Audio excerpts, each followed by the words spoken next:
아론의 입은 성의를 그의 아들들에게 돌려 제사장 직분을 수행하라고 이렇게 지난주에 말씀하고 있었죠. 이것은 예수님이 십자가에서 율법을 복음으로 바꾸어 주신 복음의 말씀을 땅끝까지 전하여 잃어버린 백성을 구원하신다라는 이런 의미라고 말씀드렸습니다. 그리고 위임식 순양의 고기를 삶은 것과 강줄에 있는 떡을 아론의 아들들이 나누어 먹는 것은 예수님의 살과 피인 복음의 말씀을 전하는데, 듣는 교회가 쉽게 이해할 수 있도록 예수님에 대해서 기록된 성경의 말씀을 예수님에 대해서 자세히 풀어주라는 거죠. 그래서 예수님이 십자가에서 왜 많은 고난과 고통을 받으시며 죽으시고 부활하셔야만 했는지, 그것을 성경에 기록된 말씀을 통하여 예수님에 대해서 자세히 풀어 전해주라는 이런 뜻이라고 말씀드렸어요.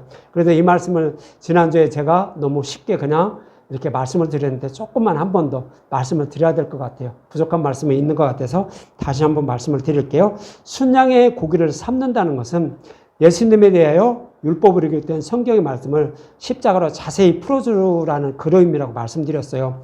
그리고 광주리에 있는 떡은 떡상에 올려진 떡을 물내는 떡이라고만 이렇게 말씀드렸죠. 그래서 그 떡, 그러니까 물내는 떡이라는 얘기는 예수님 십자가에서 죽으시고 부활하셔서 우리를 구원하신다라고 말씀하고 있었는데, 그것을 십자가에서 다 이루어 주신 그 말씀이에요. 그런데 그 복음의 말씀을 먹어야 된다는 그런 의미로 이렇게 말씀을 드렸어요. 근데 여기에서 광주리에 있는 떡이라는 것은요, 29장 2절과 3절에 이렇게 말씀하고 있었어요. 여기서 고난을 상징하는 십자가를 말하는 것으로서, 그리고 나서 29장 23절과 24절에 그 고난의 떡을 어떻게 하냐면 이 떡을 흔들어 요제로 드리라고 말씀하고 있었어요. 그래, 출애굽기 29장 23절과 24절에 보면 또 요 앞에 있는 무교병 광주리에 있는 떡 한 개와 기름 바른 과자 한 개와 전병 한 개를 가져다가, 그러니까 이것을 광주리에 담아서 갖고 오라고 2절과 3절에 말씀하고 있었어요. 근데 그것을 23절과 23절에 그것을 가져다가 그 첨부를 아론의 손과 그의 아들들의 손에 주고 그것을 흔들어 여호와 앞에 요제로 드리라 이렇게 말씀을 하고 있는 거예요. 그럼 이것은 뭐예요? 십자가의 고난을 상징하는 무교봉, 그리고 기름 바른 과자, 전병 한 개, 이런 것들은 다 십자가 고난을 말하는 거예요. 그런데 이것을 가져다가 흔들어 요 앞에 요제로 드리라는 것은 예수님이 십자가에서 많은 고난과 고통을 받으시며 죽으시고 부활하신 거예요.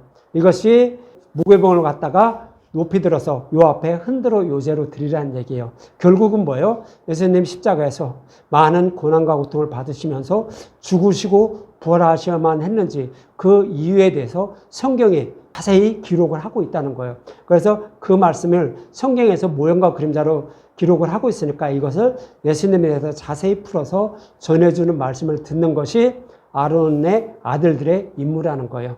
그래서 그렇게 전해드는 그 복음의 말씀을 어떻게 하라고요? 이스라엘 백성들에게 전하는 임무가 제사장의 임무가 있다는 거예요. 그래서 말씀 전도자의 임무는 모든 성경은 예수님에서 말씀하고 있는데 그 예수님이 왜 십자가에서 많은 고난과 고통을 받으시며 죽으시고 또 지옥불의 고통도 받으시고 생명으로 부활하셔야만 했는지 그거에 대해서 자세히 풀어 전해 주어야 한다라는 그런 의미로 이렇게 말씀을 하고 있는 거예요. 그런데 이것을 이렇게 풀어주지 않고 그냥 예수님이 죽으시고 부활 이것을 먹어야 한다는 의미로만 너무 간단하게 말씀을 드렸던 거예요. 그래서 이것을 이렇게 지금 이제 조금 더 자세히 설명해 드린 것입니다. 그래서 저와 여러분들은 뭐를 먹어야 되는 거예요? 예수님이 왜 십자가에서 많은 고난과 고통을 받으시면서 죽으시고 부활하셔야만 했는지 그것에 대해서 자세히 풀어주는 말씀을 먹어야 되는 거예요. 그것이 저와 여러분들의 임무고 말씀 전도자의 임무고 듣는 교회의 임무인 거예요. 그러므로 하나님이 어떤 분인지 알게 돼서 믿음에 이르게 해서 구원받게 됨을 이렇게 성경을 말씀을 하고 있는 것입니다. 이렇게 자신을 구원하신 십자가의 은혜와 사랑을 영원히 잊지 말라고 이렇게 말씀하는 것인데 오늘 본문 38절과 39절에는 이렇게 말씀하고 있어요. 내가 제단 위에 드릴 것은 이러하니라. 매일 1년 된 어린 양 2마리니 한 어린 양은 아침에 드리고 한 어린 양은 저녁 때 드릴 것이며 그러죠. 매일 드리는 그 양은 뭐예요? 예수님 십자가에서 죽으시고 부활하신 복음의 말씀을 상징적으로 표현하고 있는 거예요. 이것을 아침에 번제로 드리고 또 저녁에 또 번제로 드리라는 거예요. 그러니까 아침과 저녁으로 늘 번제를 여호와께 드리라는 거예요. 이 얘기는 어떤 의미를 담고 있는 거예요? 예수님이 왜 십자가에서 이렇게 많은 고난과 고통을 받으시면서 죽으시고 부활하셨는지 아침 저녁으로 다시 한번 생각해보고 그것을 기억하면서 살아가라는 거예요. 그러니까 영원히 잊지 말라는 거예요. 그런 의미로 아침 저녁으로 번제로 이렇게 드리라 말씀하고 있는 거예요. 그래서 번제의 의미는 잘 말씀드렸죠. 번제의 의미는 창세전에 대독제물이 되어 타락한 자신의 백성을 십자가를 통하여 구원하실 것을 예수님이 자원하신 거예요. 그리고 자원하신 말씀대로 오셔서 예수님이 십자가에서 죽으시고 부활하셔서 구원하실 것을 이렇게 말씀하고 있는 것이 번제의 의미예요. 그리고 나서 그것을 실제적으로 오셔서 실제적으로 다 이루어 주신 것이 속죄제고요. 그래서 번제는 창세전에 자원하신 예수님이 저와 여러분들을 십자가를 통하여 구원하실 것을 말씀하고 있었던 거예요. 그래서 구약의 제사장들은 어떻게 해요? 이렇게 자원하셔서 십자가를 통하여 구원하신다는 그 약속의 말씀, 그것을 영원히 잊지 말고 살아야 한다는 의미로 아침과 저녁으로 늘 어린 양으로 번제를 드리라 이렇게 말씀을 하고 있었던 거예요. 그래서 이 말씀을요, 출애굽기 27장 20절과 21절에는 이렇게 말씀을 하고 있었어요. 20절과 21절에 보면 너는 또 이스라엘 자손에게 명령하여 감나무로 짠 순수한 기름을 등불을 위하여 내게로 가져오게 하고 끊이지 않게 등불을 켜되 아론과 그의 아들들로 회막한 증거궤 앞 휘장 앞에서 저녁부터 아침까지 항상 여호와 앞에 그 등불을 보살피게 하라. 이는 이스라엘 자손이 대대로 지킬 규례니라 그러죠. 그래서 이것은 제사장이 성소에 있는 등잔대에 불을 밝히는데 어두울 때 불을 밝혀야 되죠. 그러니까 저녁부터 아침까지 밤새도록 밝혀서 늘 밝은 모습이 되게 해야 된다라고 이렇게 말씀하고 있는데, 이 말씀은 등잔대에 있는 등불은 뭐예요? 교회를 상징하는 거예요. 포도나무에 붙어있는 교회, 저와 여러분들을 상징하는 거예요. 저와 여러분들이 늘 신랑 오실 것을 기다리면서 등불을 밝히면서 기다릴 수 있는 방법은 그 기름이 떨어지면 안 돼요. 기름이 떨어지면 안 된다는 얘기는 감나무로 짠 순수한 기름, 복음의 말씀을 말하는 거예요. 복음의 말씀을 영원히 잊지 않도록 제사장은 그 복음의 말씀을 전해줘야 된다는 의미를 담고 있다고 했죠. 그래서 그것이 제사장의 임무라고 했어요. 그래서 저녁부터 아침까지 복음의 말씀을 늘 잊지 않고 살아갈 수 있도록 하는 임무가 제사장에 있음을 등불을 관리하는 말씀을 통하여 말씀해 주셨고, 오늘 본문에서는 어떻게 말씀하고 있는 거예요? 아침과 저녁으로 어린 양으로 늘 번제를 드리라는 거예요. 제사장은 교회들에게 누리기 없는 복음의 말씀만 전하기 위해서 늘 복음의 말씀을 잊지 않고 살아가야 됨을 이렇게 아침과 저녁으로 번제를 드리라라는 그런 의미로 이렇게 말씀을 하고 있는 거예요. 그러면서 이어지는 본문 40절과 41절에 이렇게 말씀을 하고 있어요.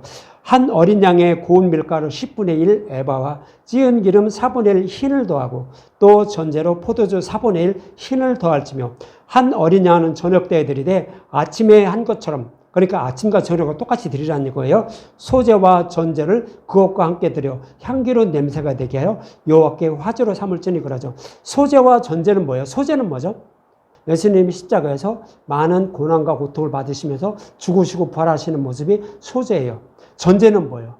예수님이 온몸을 여호와께 바치는 모습이에요.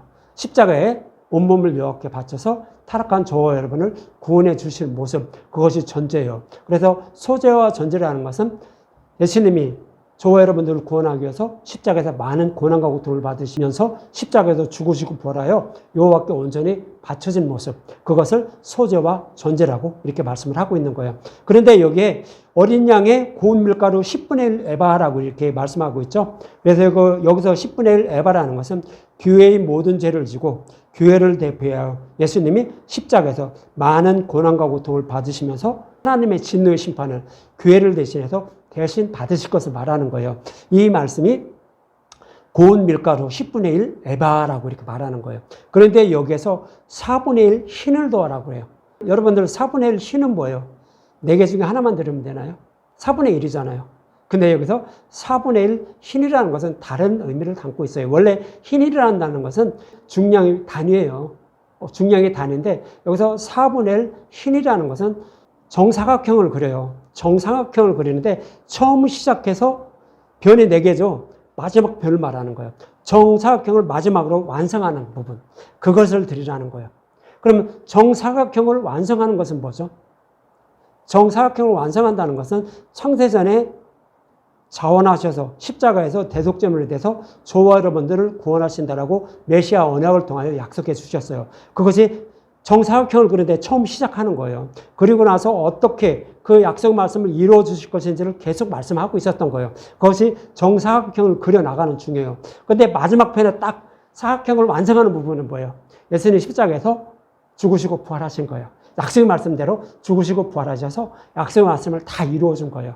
이것이 4분의 1 흰의 의미예요. 그럼 뭐를 드리라는 거예요?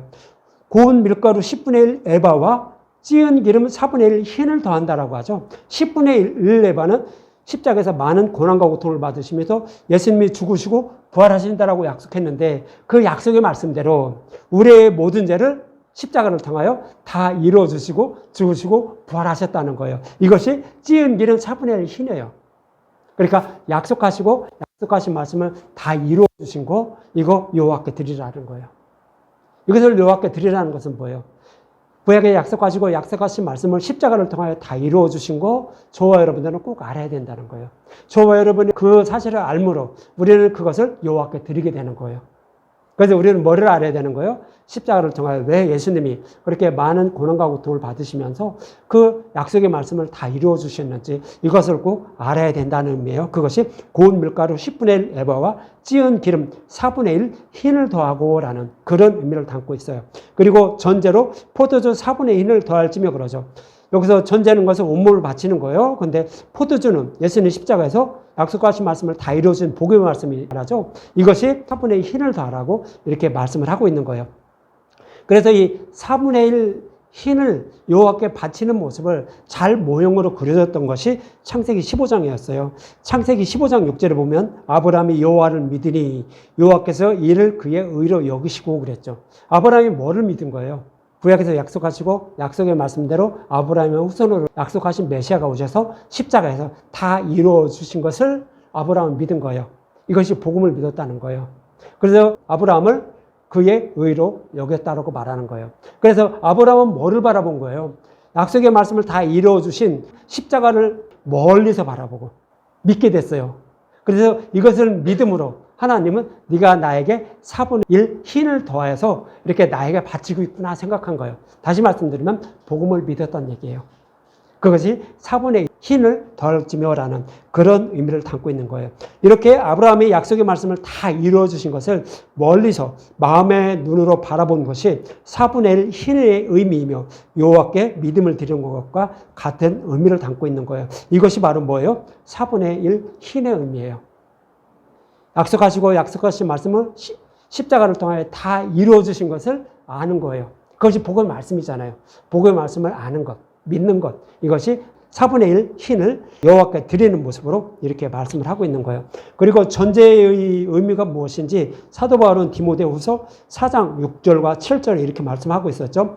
전제와 같이 내가 벌써 부어지고 나의 떠날 시간이 가까웠도다. 나는 선한 싸움을 싸우고 나의 달려갈 마치고 믿음을 지켰으니 그래요. 사도 바울은 여호와께서 명령하신 사명을 잘 감당했죠. 하나님이 불러가시는 그날까지 그 사명을 감당하기 위해서 그 길만 걸어갔다는 거예요. 그러니까 온전히 여호와께 바쳤다라고 말하는 거예요.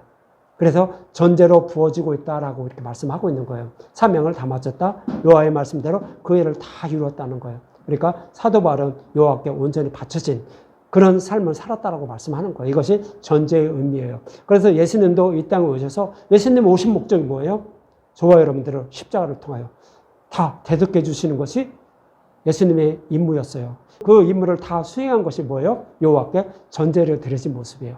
예수님이 여호와께 십자가를 통하여 온전히 바쳐진 모습, 이것을 전제라고 이렇게 말씀을 하고 있는 거예요. 이러한 의미에서 고운 밀가루 10분의 1 에바와 찌은 기름 4분의 1 흰을 더한다는 것은 예수님이 십자가에서 많은 고난과 고통을 받으시며 약속의 말씀을 다 이루어 주신 것을 믿고 잊지 말아야 한다는 그런 의미예요. 또 전제로 4분의 1 흰을 더한다는 것은 약속의 말씀대로 복음으로 구원해 주시려고 온몸을 여호와께 바친 예수님에 대해서 알고 잊지 말아야 한다는 그런 의미를 담고 있어요. 이렇게 십자가의 은혜와 사랑을 아는 것이 바로 소제와 전제를 여호와께 드리는 것이며 아침 저녁으로 양으로 번제를 드리는 것이 되는 거예요. 그래서 예수님이 우리를 위해서 왜 십자가에서 이렇게 많은 고난과 고통을 받으시면서 죽으시고 부활하셔야만 했는지 이것을 계속 반복해서 알아야 한다는 의미로 여러 가지 모형과 그림자로 설명을 해주고 있는 거예요. 그래서 우리는 뭐를 알아야 되는 거예요? 성경은 오직 예수님에 대해서 말씀하고 있어요. 그런데 예수님이 저와 여러분들의 모든 죄를 대속해 주시고 구원해 주시기 위해서 십자가에서 많은 고난과 고통을 받으시며 죽으시고 생명으로 부활할 것을 성경의 여러 가지 모형과 그림자로 설명하고 있었어요.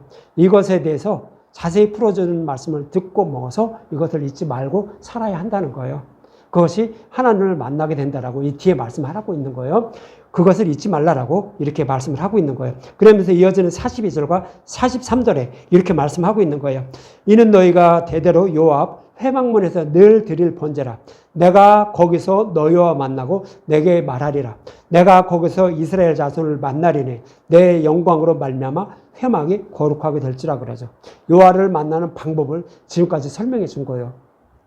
어떻게 만나요? 예수님이 십자가에서 많은 고난과 고통을 받으시면서 죽으시고 부활하셔야만 했는지 예수님에 대해서 기록된 것을 자세히 풀어 전한 것을 먹고 그 사실을 알아야 되는 거예요. 이것이 소제와 전제를 드리는 것이며 이렇게 그 사실을 알고 깨달은 자를 하나님이 만나게 된다는 거예요. 그런 의미로 내가 거기서 만난다는 거예요. 회막에서 만난다. 아침 저녁으로 번제물을 드리는 그 곳에서 만난다고 이렇게 말씀을 하고 있는 거예요. 그래서 예수님이 십자가에서 많은 고난과 고통을 받으시면서 죽으시고 부활하신 그 이유를 아는 사람이 하나님과 만나게 돼서 구원받게 됨을 이렇게 말씀을 하고 있는 거예요. 근데 여기서 내가 너희와 거기서 만나고 거기서 말할 것이라고 말씀한 곳이 있었죠. 또 어디에 있었어요? 출애굽기 25장 22절에서 증거궤 위 속죄소 위에서 만난다라고 이렇게 말씀하고 있어요. 22절에 보면 거기서 내가 너와 만나고 속죄소 위 곧 증거궤 위에 있는 두 그룹 사이에서 내가 이스라엘 자손을 위하여 내게 명령할 모든 일을 내게 이르리라 그러죠. 그러니까 지성소 안에 증거궤 뚜껑 속죄소 그 위에 천사 둘이 있었어요. 그 천사 둘이 있었는데 거기에 1년에 한 번씩 아론이 염소의 피를 갖다 뿌리죠. 뿌리는데 그 피를 뿌리는 것을 지켜본 사람이 누구예요? 두 증인, 두 그룹이에요. 두 천사예요. 그럼 그 천사는, 두 천사는 뭐를 바라본 거예요? 예수님이 창세전에 약속하시고 약속하신 말씀을 십자가를 통하여 다 이루어 주신 것. 즉 예수님 십자가에서 죽으시고 부활 성천하신 것을 바라본 자예요. 그러니까 예수님이 죽으시고 부활하신 약속의 말씀을 다 이루어 주신 그것을 마음의 눈으로 바라본 거예요. 직접 눈으로 직접 목격한 거예요. 누구와 같은 거예요? 예수님의 제자들과 같았죠. 예수님의 제자들이 정말 예수님이 죽으시고 부활하신 거 목격했나요? 목격했다고 성경에 기록되어 있잖아요. 실제적으로 예수님 오셔서 제자들에게 십자가에서 죽으시고 부활할 것을 말씀하셨어요. 그리고 십자가에서 달리시는 것도 다 봤어요. 그리고 나서 예수님 부활하신 것을 만나서 얘기하고 손바닥에 박힌 못에 박힌 거기서 손에도 넣어보고 옆구리에도 만져보고 다 했잖아요.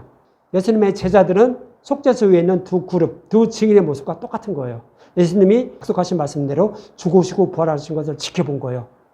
그런 사람이 두 증인이라고요. 말씀 전도자라고요. 그런 사람이 구원받은 사람이라고요. 저와 여러분들도 제자들과 같아야 돼요. 예수님 십자가에서 죽으시고 부활하신 것을 마음의 눈으로 바라봐야 돼요. 어떻게 바라보게 되죠? 누룩이 없는 복음의 말씀을 들을 때. 그러니까 성경에 기록된 말씀대로 예수님이 오셔서 십자가에서 많은 고난과 고통을 받으시면서 십자가에서 죽으시고 부활하신 것을 자세히 풀어주는 말씀을 듣는 거예요. 이것이 복음의 말씀이에요. 그래서 약속하신 말씀대로 이루어주신 그 예수님 내에서 풀어주는 말씀을 듣는 것이 뭐예요? 복음의 말씀을 듣는 거예요. 이것을 들을 때 저와 여러분들에게는 성령이 오셔요. 성령이 오셔서 우리를 2000년 전에 십자가에 세워진 그곳으로 끌고 와요. 그래도 거기서 내 죄 때문에 예수님 십자가에서 저렇게 많은 피를 흘리시면서 죽으시고 부활 성천하셨다는 것을 바라보게 해요. 이런 사람이 누구예요? 제자들과 같이 또 속죄소에는 두 그룹과 같이 예수님이 죽으시고 부활하신 것을 지켜본 자들이 되는 거예요. 믿음이 이런 사람이라고요. 이런 사람이 또 서두에도 말씀드렸지만 아브라함이었어요. 마음의 눈으로 멀리서 바라보고 그것을 믿음으로 아브라함을 어렵다 여겨 주셨다고 하죠. 그와 똑같은 거예요. 그래야만 우리가 하나님을 만나게 되고 우리는 구원받게 됨을 이렇게 오늘 본문에서도 말씀하고 있고 출애굽기 25장 22절에서도 증거궤를 만드는 방법을 통해서도 똑같이 말씀해 주셨던 거예요. 그래서 저와 여러분이 구원받을 수 있는 방법은 모든 성경은 예수님에 대해서 말씀하고 있으니까 이것에 대해서 자세히 풀어주는 말씀을 들을 때 성령이 오셔서 우리를 거룩하게 만들어주는 거예요. 그래서 우리는 믿음에 이르게 돼요. 거룩하게 만들어준다는 것은 믿음의 용사로 거듭나게 만들어준다는 거예요. 믿음이라는 아이를 잉태하게 하시고 그리고 새로운 피조물로 거듭나게 해주시는 거예요. 그럼 우리를 구원받게 된다고요. 이렇게 또 이렇게 말씀을 해주고 있는 거예요. 그래서 이렇게 31장 18절에는 내가 거기서 만난다라고 말하는데 이 내가 거기서 만난다는 것을 조금 더 자세히 설명해 드릴게요. 이거 결론적으로 다 말씀드렸는데 그래도 이걸 빠뜨리면 조금 더 이해하는데 좀 부족할 것 같아요. 그래서 이 증거계 속에 들어있는 것은 뭐였죠? 증거판이었죠. 아론의 쌍난지팡이, 그 다음에 만나, 그 다음에 두 돌판이었죠. 이 두 돌판이 증거판이에요.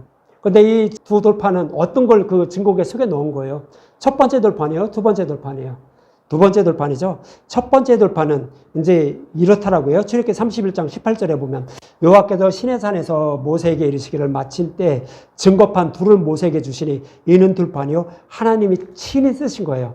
그러니까 하나님이 친히 증거판 돌판을 만드시고 그 위에 그 십계명문을 쓰신 거예요. 이것이 첫 번째 돌판이에요. 이것은 어떤 의미를 담고 있냐면 이 하나님이 친히 만들고 쓰신 이 십계명을 지키는 자만 구원받아요.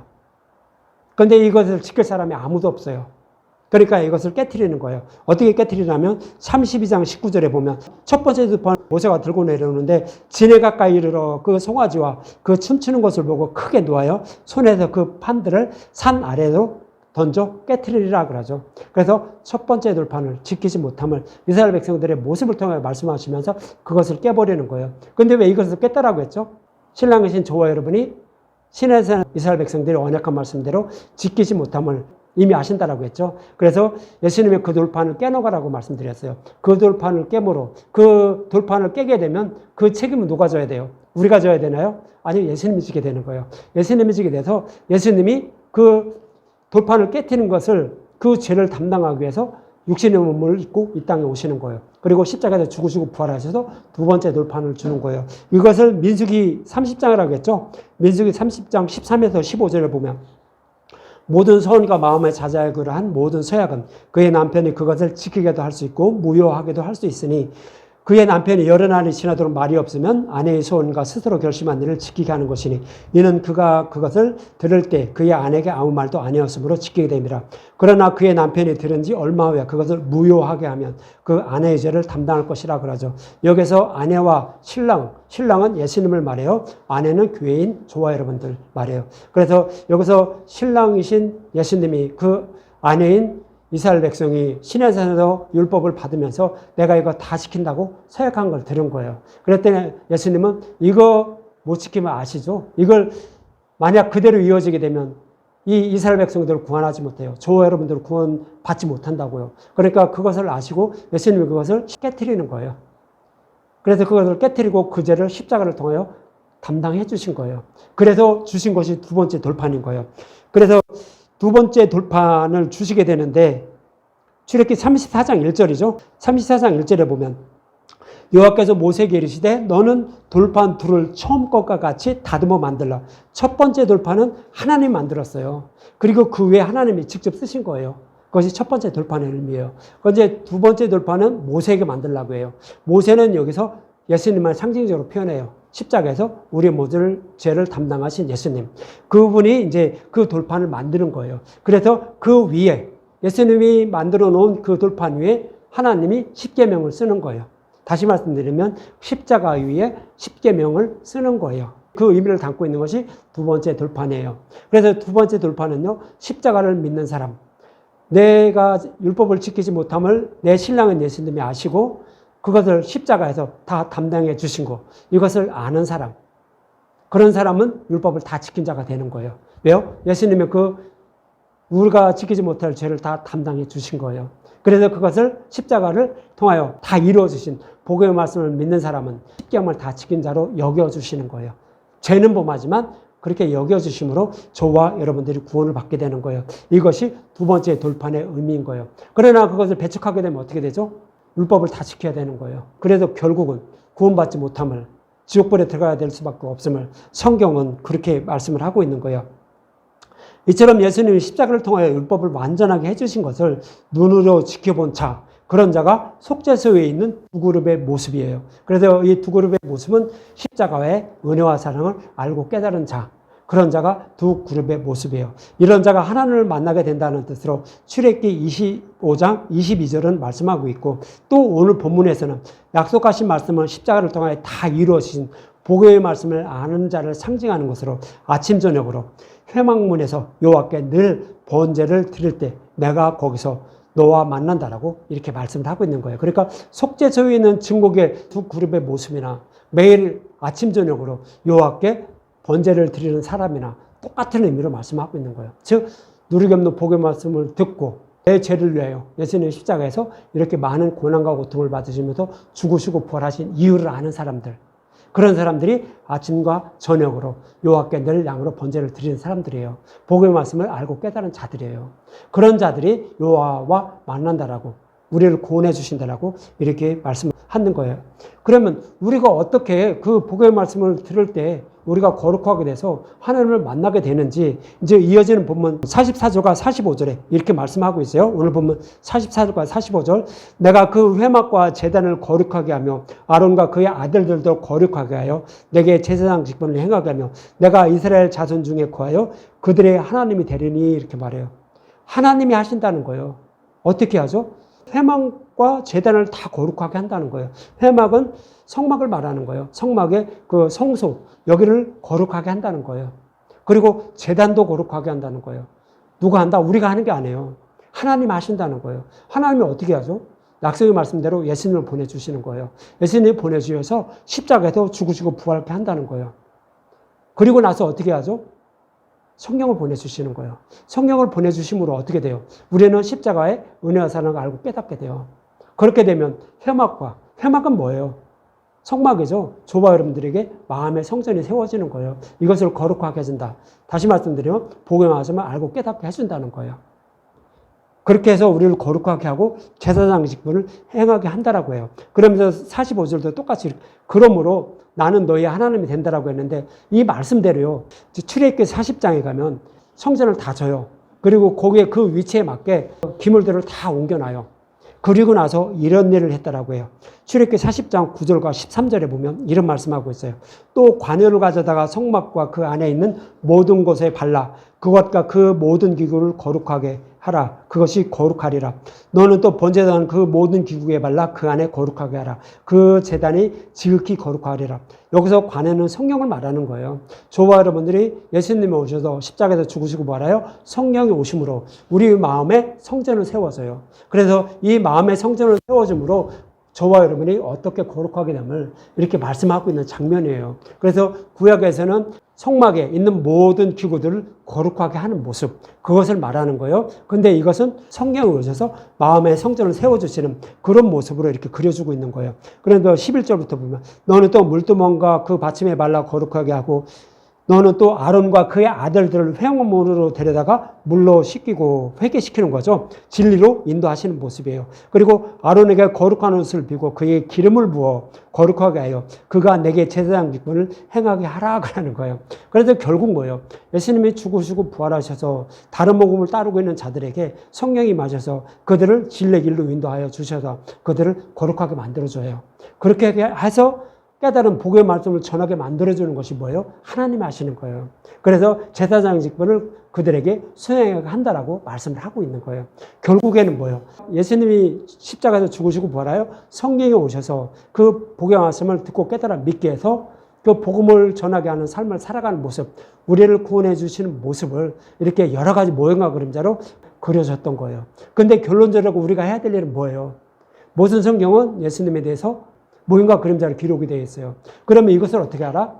예수님에 대해서 기록된 모든 성경을 왜 예수님이 십자가에서 저렇게 많은 고난과 고통을 받으시면서 죽으시고 부활하셔야만 했는지, 그렇게 풀어주는 말씀을 듣고 있을 때 성령이 오셔서 믿음의 일에게서 우리를 구원해 주실 것을 여러 가지 모형으로 그려주고 있는 거예요. 이 모습은 약속의 말씀대로 오셔서 예수님이 죽으시고 부활하여 성령을 보내주셔서 마음의 성전을 세워주시고 복음을 깨달아 믿게 하심으로 말씀 전도자가 상징하는 제자들이 땅끝까지 복음을 전하는 그런 모습과 같은 의미로 우리가 어떻게 구원받게 되는지, 또 말씀 전도자가 구약의 제사장들이 어떻게 제사장 임무를 수행할 것인지 이렇게 말씀을 하고 있었던 거예요. 그래서 고린도전서 2장 11절과 12절에는 이렇게 말씀을 하고 있어요.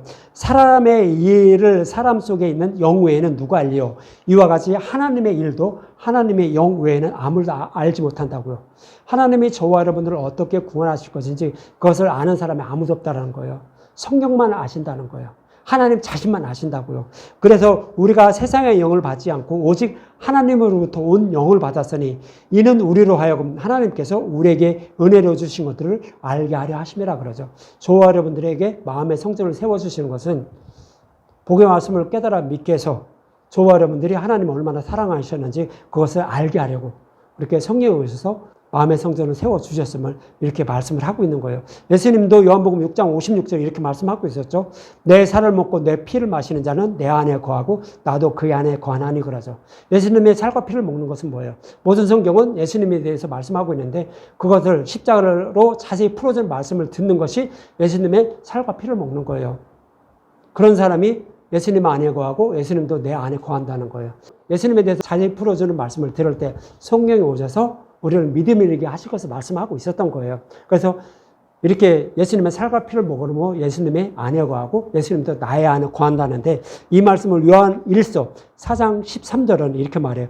그의 성령을 우리에게 주심으로 우리가 그의 안에 거하고 그가 우리 안에 거하는 줄 안다라고요.